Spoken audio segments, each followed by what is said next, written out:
10 months after city leaders shut down the Austin Police Academy, a new class starts learning the revamped curriculum next week. And de-escalation is a big focus. Changes include new academy leadership, more volunteering and community engagement for cadets, and new courses on the history or race and policing in Austin. Another significant change is the monitoring system set up to make sure this training works well going forward. KXAN's police reporter Jacqueline Powell just sat down with Interim Police Chief Joseph Chacon, who tells us he learned some new policing lessons as well.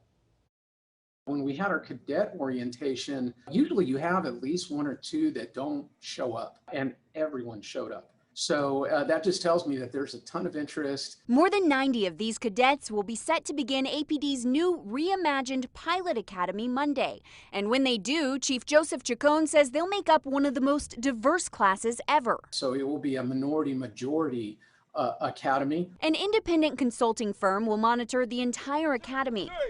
There are also two committees made up of police and city staff, along with community members and academics from local universities.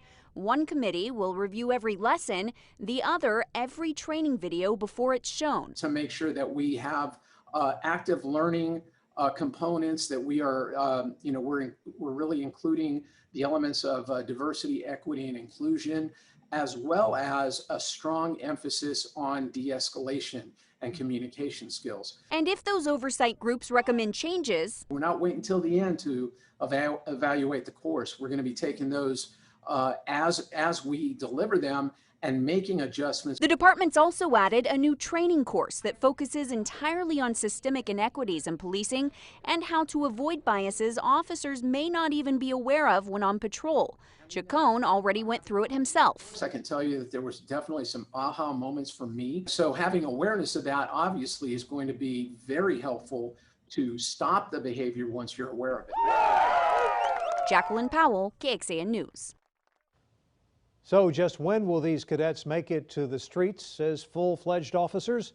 They start the academy on Monday. Chief Chacon said these cadets will not graduate until February. Then they begin field training and riding along with other officers, and that means it will be next May at the earliest for these cadets to fill their full-time roles.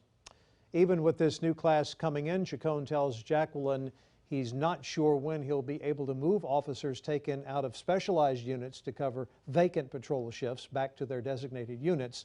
He says with continued retirements and resignations, it will take a while to get staffing levels back up to where they need to be.